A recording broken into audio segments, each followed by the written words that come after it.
मेरी सबको प्रार्थना है कि सारे एक बार बैठेंगे और आज थोड़ी देर कुछ बातें आंदोलन की आपके साथ साझा करेंगे। तो अपना चाय भी पीते रहो, प्रसाद भी लेते रहो और शांति भी सारे बना करके रखो। तो जोरदार नारे मेरे साथ लगाएंगे। किसान मजदूर एकता जिंदाबाद, किसान मजदूर एकता जिंदाबाद, काले कानून रद्द करो, काले कानून वापिस लो, हमारा भाईचारा जिंदाबाद, हमारी एकता जिंदाबाद, किसान शहीद अमर रहे, किसान शहीद अमर रहे, भारतीय जनता पार्टी मुर्दाबाद, मोदी सरकार मुर्दाबाद, जननायक जनता पार्टी मुर्दाबाद, अडानी अंबानी मुर्दाबाद। आज टोल प्लाजा पे सबसे पहले तो ये बहुत क्रांतिकारी भूमि है, वीरों की भूमि है। सबसे पहले तो मैं इस भूमि को नमन करता हूं। और आज यहाँ टोल प्लाजा पे उपस्थित खेड़ा खाप के प्रधान और पहलवान जी, हमारे पहलवान भी है, बुद्धि से भी तगड़े हैं, बोलते भी बहुत अच्छे हैं, आदरणीय हमारे सतबीर पहलवान जी, इनका जोरदार अभिनंदन जो दिन रात इस आंदोलन को ताकत दे रहे। हमारे यहाँ की कमेटी के युवा प्रधान भाई संदीप बड़ौदा जी, हमारे स्टेज सेक्रेटरी आदरणीय विजेंद्र संधू जी, आदरणीय हरिकेश जी, बहन बबीता जी, बहन रेडू कंडेला जी, आदरणीय हमारे जयप्रकाश फौजी जी, भाई राजेश छात्र जी, सुमित खटकर जी और विशेष रूप से जो हमारे ईश्वर छात्र जी हैं और उनकी पूरी टीम जो आप में क्रांति भी लेके आती है और मनोरंजन भी करती है। एक बार इनका भी बहुत बहुत धन्यवाद। और तमाम हमारे यहाँ पर जितने भी सोशल मीडिया के हमारे पत्रकार भाई हैं जो आपकी एक एक खबर पूरे देश और पूरे हरियाणा में लेकर के जाते हैं, उनको बहुत धन्यवाद है। और विशेष रूप से मेरे साथ आए हमारे आदरणीय अंकल जी अजीत धनाना जी, हमारी आंटी राजबाला जी और छोटा बच्चा केशव और उनके गांव से पूरी टीम भी आज यहाँ मेरी माताओं बहनों की आई है। एक ऐसा परिवार जिसमें तीन पीढ़ियां एक साथ पिछले 9 महीने से आंदोलन के अंदर हैं। एक बार इनका भी बहुत अभिनंदन है, बहुत धन्यवाद है। और भाई हमारे उजाना से भाई गुरुदेव जी और इसी के साथ में हमारे डॉक्टर सुशील जी और मेरे सामने बैठे, और मैं भाई अनीश खटकर जी को भी बहुत धन्यवाद दूंगा। और मेरे सामने जो बैठे हैं मेरे पिता तुल्य बुजुर्गों, किसान बिरादरी के सरदारों, मेरी माताएं बहनें, प्यारे बच्चों, सबको मेरा हाथ जोड़ करके सबको राम राम आपको। और मैं बात करूं साथियों, क्योंकि अभी कल चर्चा चल रही थी, हम एक जगह बैठे थे, बोला भाई हरियाणा के अंदर पंचायती चुनाव होंगे। तो मैं बोला भाई अभी पंचायत चुनाव नहीं हो सकते, हरियाणा में माहौल नहीं है, चुनाव का आंदोलन चल रहा। तो बोला भाई सरकार चाहे तो करवा सके है, मगर भाई देश का हमें पता नहीं, लेकिन पिछले 9 महीने से हरियाणा की सरकार खट्टर नहीं चला रहा, हरियाणा की सरकार किसान चला रहा, नौजवान चला रहा हरियाणा की सरकार। बीजेपी ने कहा हम तिरंगा यात्रा निकालेंगे, हमने परमिशन दी, संयुक्त किसान मोर्चा ने परमिशन दी, तो यात्रा निकली नहीं। तो यात्रा निकल सकती थी क्या, बताओ?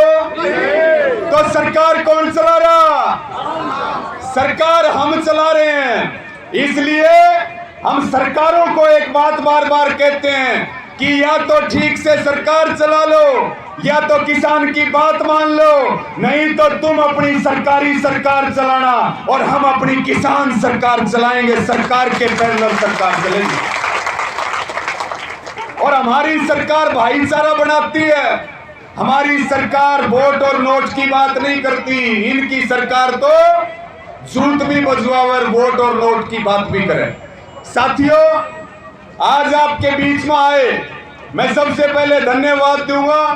पिछले दिनों 1 अगस्त की बात है, जब यहां से किसान संघर्ष कावड़ यात्रा गई थी और वो 3 बॉर्डरों के ऊपर जाकर के आई, और अपने आप में एक रिकॉर्ड था कि एक साथ हमारे सभी युवा साथी, हमारे बुजुर्ग 3 बॉर्डरों पे गए और बहुत अनुशासित यात्रा निकाली। तीनों बॉर्डरों के ऊपर गए, संस्कारों का परिचय दिया, भाईचारे का परिचय दिया।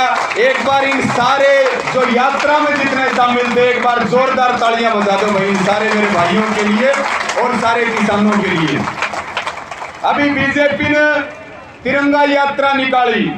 बीजेपी यात्रा निकाल रही थी कि भाई हम यात्रा निकालेंगे और तिरंगे का नाम लेकर के निकालेंगे, और इसका किसान विरोध करें तो फिर हम इनको बदनाम करेंगे तिरंगे के नाम पे। इस सोच के साथ बीजेपी ने यात्रा निकाली, लेकिन हमने विरोध ना करके उनकी यात्रा का रंग पहले ही फीका कर दिया। पूरे हरियाणा में 15 दिन तक यात्राएं निकली, ट्रैक्टर नहीं गए, किसान नहीं गए, युवा नहीं गया, तेल बांटा, डीजल बांटा, 2000 रुपए बांटे, 3000 रुपए बांटे, 5000 रुपए बांटे, भट्टों वालों पर दबाव दिया। यानी कि तिरंगे का नाम लेकर के, और बीजेपी जो षड्यंत्र करना चाहती थी, हरियाणा की जनता ने मिलकर के उस यात्रा को फेल किया। इसके लिए भी सारे हरियाणा को और आपको बहुत बहुत बधाई है, धन्यवाद। लेकिन उनकी यात्रा एक काम कर गई। उनकी, मुझे याद है जब यात्रा 1 तारीख से हमारे लुहारू से शुरू हुई, तो उस समय सारे लोग बोले, प्रधान जी इस यात्रा के जवाब में हम भी अपना मार्च निकालेंगे। हमने कहा भाई मोर्चे की मीटिंग है, मोर्चे की मीटिंग में बात करेंगे। और मोर्चे की मीटिंग में हमने प्रस्ताव रखा कि भाई या तो हम जेपी दलाल को वहां लुहारू में जवाब दें, और या फिर बीजेपी यात्रा हरियाणा में निकाल रही है, लेकिन हम जवाब पूरे हिंदुस्तान में बीजेपी को देंगे। और कल जवाब दिया, कल जवाब दिया। चाहे वो दक्षिण भारत हो, चाहे वो तेलंगाना हो, चाहे आसाम हो, चाहे महाराष्ट्र हो, चाहे उत्तर भारत के राज्य हो। साथियों, कल 22 से ज्यादा राज्यों में हजारों की संख्या में बैलगाड़ियों से लेकर के साइकिल, मोटरसाइकिल और गाड़ियां और हमारे ट्रैक्टर, दूसरे साधनों पर तिरंगा लगा करके, और 9 महीने आंदोलन के पूरे होने को है। पूरे देश ने यह बता दिया कि अब जो है ये आंदोलन पूरे देश का है। चाहे भले ही आंदोलन लंबा चले, लेकिन जब तक जीत नहीं जाएंगे दुगनी ताकत के साथ लड़ेंगे, और हमारी ताकत बढ़ती जाएगी, कम नहीं होगी किसी भी कीमत पे। तो मैं बीजेपी वालों को धन्यवाद दूंगा या खटखट टोल प्लाजा से कि इस तरह की यात्राएं निकालते रहा करो, इस तरह के काम करते रहा करो। तुम साजिश करते हो, लेकिन ये आंदोलन भगवान का आंदोलन है। ये आंदोलन उस माँ का आंदोलन है जो अपने बच्चे को दूध पिलाना होता है, वो दूध टोल के ऊपर और बॉर्डर के ऊपर भेजती है। ये आंदोलन उनका है। अभी हम सिंघू बॉर्डर पे थे, हमारे सारे युवा साथी आए कि भाई हम तो पंजाब के उस बुजुर्ग किसान के पैर धोना चाहते हैं और एक संदेश देना चाहते हैं। ये आंदोलन ऐसी भावना का है, ये आंदोलन मेरी बुजुर्ग माताओं का है। ये आंदोलन अपने जरूरी काम छोड़ के नेक ईमानदारी से, अपनी मेहनत की कमाई से एक एक पैसे जोड़ करके, एक एक लीटर दूध दे करके, तो आंदोलन भगवान का है। बीजेपी वाले कितनी भी साजिश रच लो, जो भी साजिश रचेंगे वही हमारी ताकत पहले बनी, आज भी ताकत बनेगी, भविष्य में भी ताकत बढ़ने वाली है। अभी जो पूरी बीजेपी की तिरंगा यात्रा थी, ये तो किराए की यात्रा थी, शोरूम से लुहारू में ट्रैक्टर। हाँ, जो संधू साहब बता रहे कि शोरूम से नए ट्रैक्टर निकलवाए गए यात्रा के लिए। और हम कल कह रहे थे कि भाई टोकनी की ढाल बजा के देख लो, ना तो यहाँ कोई डीजल लेके आ रहा, ना कोई पीछे लेके आ रहा। अपना आंदोलन है और देश भाई आंदोलन के साथ है, बीजेपी के साथ नहीं। किराए वाले कान खोल करके सुन ले। तो कल की अगर हम बात करें अब मैं असल मुद्दे पे भी आता हूं। कल यात्राएं बहुत निकली। अगर हम बात करें, हजारों यात्राएं पूरे देश में निकली। हरियाणा में करीब करीब 250 मार्च निकले और कल जो है जेपी दलाल के लोहारों में भी जोरदार मार्च निकला। आपको कह के गए थे कि उसको भी जवाब देंगे और कल वहां के किसानों ने भी जवाब दिया कृषि मंत्री जेपी दलाल को। चाहे हम बात करें हिसार की, रोहतक की, सिरसा की, झज्जर की, यमुनानगर की, कहीं की भी बात करें, सब जगह जोरदार मार्च निकले हैं कल। लेकिन अगर हम बात करें हरियाणा की, बात करें पूरे हिंदुस्तान की, तो सबसे बड़ा, सबसे ऐतिहासिक और सबसे अनुशासित और सबसे क्रांतिकारी मार्च जो यहाँ खटकड़ टोल प्लाजा से निकला, इसके लिए मैं आपको दिल से सैल्यूट करता हूं। और साथियों, आज आने का मकसद सिर्फ यही था कि कल जो आपने काम किया, अभी बात हो रही थी बीबीसी तक की, कल आपने फिर ये दिखा दिया कि ये क्रांतिकारियों की भूमि है। हम समुद्र में छलांग भी लगा सकते हैं, हम गर्दन भी कटवा सकते हैं, हम सरकारों को झुका सकते हैं, सरकारों को बना सकते हैं, सरकारों को बिगाड़ सकते हैं, लेकिन अपनी पगड़ी का सम्मान, अपने किसान का सम्मान, अपनी खेती किसानी के ऊपर, अपने पुरखों की निशानी के ऊपर कोई हाथ नहीं आने देंगे, चाहे जान चली जाए। तो इसलिए आज ये हुआ कि भाई बार बार हम आए, आप इतना सम्मान देते हो, आज ये हुआ कि आप सबका सम्मान किया जाए और आपका सम्मान करके हमें भी काम करने की एक नई ताकत और एक नई ऊर्जा मिलती है। एक बार पुनः मैं सारी कमेटी को, सारे मेरे युवा भाइयों को, मेरी माताओं बहनों को, सारे किसानों को, कल जो आपने ऐतिहासिक काम किया, कल एक रिकॉर्ड बनाया और ये रिकॉर्ड आप ही लोग तोड़ सकते हो, दूसरे के तोड़ने की भी बस की बात नहीं है, ये भी आपको विश्वास दिला है। तो सबको मैं बहुत बहुत इसके लिए धन्यवाद देता हूं। साथियों, इसी प्रकार से एक बहुत अच्छी मुहिम चली है मैयर टोल प्लाजा के ऊपर। मैयर टोल प्लाजा के साथी आए हुए थे 2 मंत्री, एक हिसार का विधायक कमल गुप्ता जिसने कहा तिरंगे का अपमान करो, एक बीजेपी का राज्यसभा सांसद रामचंद्र जांगड़ा जिसने किसानों को नशेड़ी कहा। ध्यान है कि नहीं है, उसके वीडियो सुने होंगे। मैं मैयर टोल प्लाजा वालों को इस बात के लिए धन्यवाद दूंगा कि उन दोनों नेताओं को टोल पर रोक करके और कैमरे के सामने उसके हाथ जुड़वाए और माफी मांगी। बहुत अच्छी मुहिम है।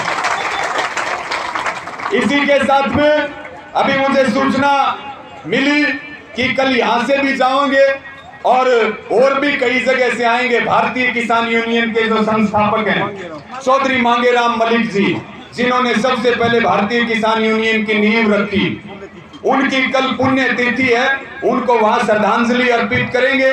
और साथियों, जो मुख्य मुझे बात कहनी है खटकड़ गांव की, आज जानकारी मिली कि खटकड़ से पूरी यहाँ खुशी भी है, उत्साह भी है, प्रसाद की व्यवस्था भी की है। और भाई ये गांव बड़ा क्रांतिकारी है, इनके लिए भी जोरदार तालियां और इनका भी हम बहुत धन्यवाद करते हैं। और वैसे हम आंदोलन के लोग हैं, हमारे लिए 36 जात, सारा गांव, सारा हरियाणा हमारे लिए बराबर है, लेकिन कहीं कहीं अपनापन भी होता।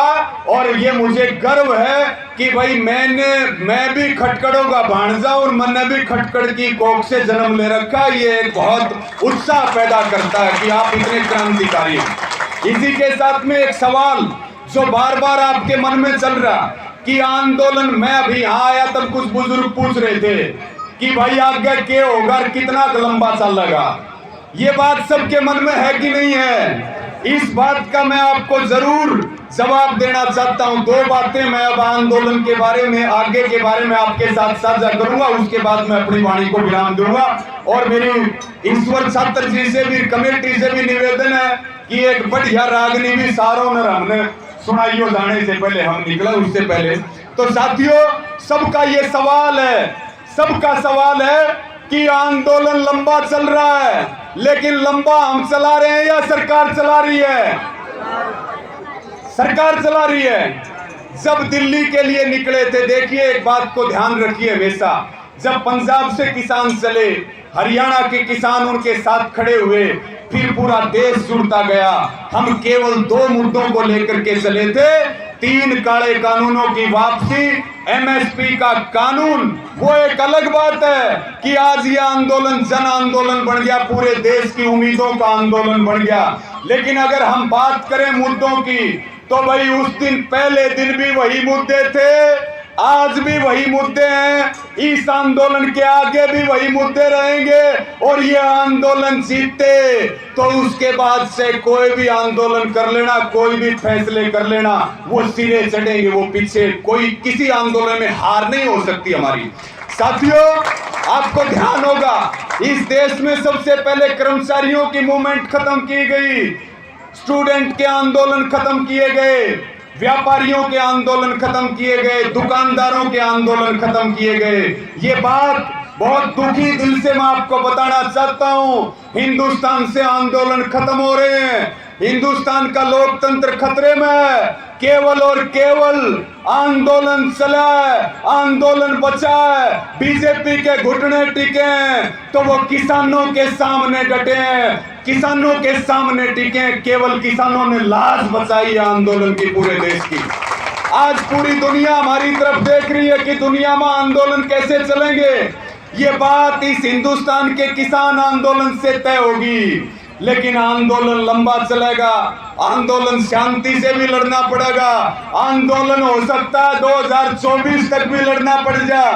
वैसे तो 2 वैक्सीन तैयार कर रखी है किसानों ने। पहली वैक्सीन का ट्रायल कहाँ हुआ? बंगाल में। अब 5 तारीख को मुजफ्फरनगर की धरती पे मिशन उत्तर प्रदेश की शुरुआत करने के लिए, आंदोलन को उत्तर प्रदेश उत्तराखंड में एक नई ताकत देने के लिए 5 तारीख को मुजफ्फरनगर में महापंचायत रखी है। मैं संयुक्त किसान मोर्चा की ओर से आप सबको और इस पूरी कमेटी को और पूरे क्षेत्र को मुजफ्फरनगर की महापंचायत का निमंत्रण भी देता हूं कि वहां ज्यादा से ज्यादा संख्या में पहुंचे और वो जो पंचायत होगी जिसमें 22 राज्यों के किसान आएंगे और लाखों की संख्या होगी, और आज तक के सभी किसान पंचायतों के रिकॉर्ड तोड़ के उत्तर प्रदेश में योगी सरकार और बीजेपी को ये बता दिया जाएगा कि या तो मान जाओ, नहीं तो 2022 में तुम्हारा इलाज करेंगे और 2024 में मोदी सरकार का केंद्र में इलाज करेंगे। साथियों, अभी बार बार एक प्रश्न और चल रहा, आंदोलन और राजनीति। एक तो ये सवाल कि आगे क्या होगा, और आंदोलन लंबा चल रहा, तो भाई धैर्य के साथ चलना, एक पैर अपना खेत में रखना, एक पैर अपना आंदोलन में रखना। आंदोलन तो जीत चुके हैं, केवल घोषणा बाकी है कि जीतने का ऐलान कब होता है, कब आंदोलन के जीतने का ऐलान होता है। अभी एक प्रश्न चल रहा, आंदोलन और राजनीति, डिबेट हो रही है, टीवी में सब जगह जिक्र चल रहा, समाज में भी जिक्र चल रहा। कुछ लोग कहेंगे कि भाई राजनीतिक पार्टी बना लेनी चाहिए, लेकिन एक बात मैं आपको बहुत ईमानदारी से बताना चाहता हूं, राजनीति बुरी चीज नहीं है, लेकिन आंदोलन के अंदर राजनीति करना बहुत बुरी चीज है। आंदोलन के अंदर राजनीति नहीं होनी चाहिए। साथियों, तमाम आंदोलन चले देश में, तमाम नेता पैदा हुए, तमाम सरकारें बिगड़ी और बनी, लेकिन व्यवस्था नहीं बदली, सुधार नहीं होया। किसान का भला चुनाव लड़ने से नहीं होगा, किसान का भला पार्टी बनाने से नहीं होगा, किसान का भला आंदोलन करने से होगा।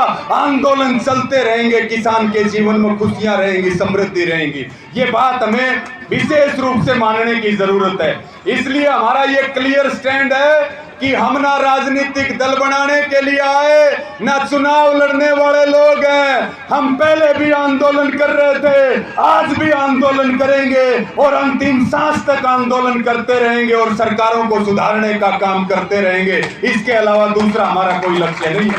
और सबसे बड़ा काम, एक बात बताइए, नेता बड़ा होता है या आंदोलनकारी बड़ा होता है? तब फिर सीधी सी बात, अपना झंडा डंडा रख रहे, ठीक तरीके से सरकार काम कर ले, और नहीं तो फिर आंदोलन चलेंगे, और आंदोलन चलेंगे तो सरकारों का इलाज होगा। इसलिए संयुक्त किसान मोर्चा का ये स्पष्ट संदेश है सबके लिए, भाई जिसने राजनीति करनी वो राजनीति करो, हम सब मिलकर के पूरा मोर्चा एक होकर के और पूरा देश एक होकर के हम आंदोलन चलाएंगे, इन पार्टियों को सुधारेंगे, लोकतंत्र को बचाएंगे, काले कानूनों को वापस कराएंगे, एमएसपी का कानून लेंगे और अपनी फसलों और नस्लों के ऊपर जमीन और जमीन के ऊपर आंच नहीं आने देंगे, लड़ते रहेंगे, संघर्ष करते रहेंगे। मैं पुनः अंत में आपको यही बात कहना चाहता हूं कि आप सब बधाई के पात्र हैं कल के लिए भी, और हरियाणा में नहीं देश में बहुत सारे टोलों पर धरना चल रहा। यहाँ तक सिंधु साहब जितने लोग पंचायतों में हमारे इकट्ठे हों उतने तक प्रधान जी यहाँ रोज रहते हैं। तो जब पंचायत होती है, मैं पहली बार जिस पंचायत में आया था हजारों की संख्या थी, इसी जगह पर वो पंचायत थी, दूर दूर तक मतलब अनुमान नहीं लगा सकते। तो भाई मेरी सबको, आपका जो टोल प्लाजा है वो केवल आप यहाँ लड़ाई नहीं लड़ रहे, खटकड़ के टोल प्लाजा की आवाज हरियाणा के चारों कोनों में जाती है। आप जो काम यहाँ पे करते हो उसको देख करके दूसरे भी प्रेरणा लेते हैं। मेरी सबको प्रार्थना है सब इसी प्रकार से काम करते रहें, कोई भी ऐसा काम नहीं करना कि इस क्रांतिकारियों की धरती पे और इस बहादुरों की धरती के ऊपर कोई दाग लगे। ये हम सब की जिम्मेदारी, सामूहिक रूप से एक एक की जिम्मेदारी है। तो इसी के साथ मैं अपनी वाणी को विराम देता हूं और पूरी ताकत के साथ लड़ते रहें। 26 तारीख को जो है अभी आगे के जो आंदोलन के अपने ऐलान हैं, अभी अगले 3-4 दिन में मोर्चे की मीटिंग होगी और उसमें जो आगे की रणनीति तय होगी। एक मेरा यहाँ सभी से ये भी प्रार्थना है कि बीच बीच में बॉर्डर के ऊपर भी थोड़ा सा राशन पानी का थोड़ी जिम्मेवारी गांव में लगाते रहा करो, क्योंकि वहां बहुत बड़ा संघर्ष चल रहा और वो हमारे आंदोलन की जड़ है। और बीच बीच में वैसे तो संभालते रहें, लेकिन मेरी फिर भी सबको ये अपील और प्रार्थना है कि बॉर्डरों के ऊपर राशन पानी, जरूरत का सामान, रसोई की चीजें समय समय के ऊपर आप भेजते रहें। मैं पुनः आपके संघर्ष के लिए, और कल तक भाई कति लठ गाड़ दिए तुमने, और यो लठ ही किसी तक पाटता नहीं, अगली कोल के ऊपर तुमने पाड़ना है, यह भी तारी जिम्मेदारी है। सबको मेरी ओर से दिल से सैल्यूट है और जोरदार नारे एक बार लगा दो। एक एक हाथ जहां तक आवाज जा रही है, दोनों हाथ उठा करके जोरदार नारे मेरे साथ लगा दो, जोरदार नारे। और अभी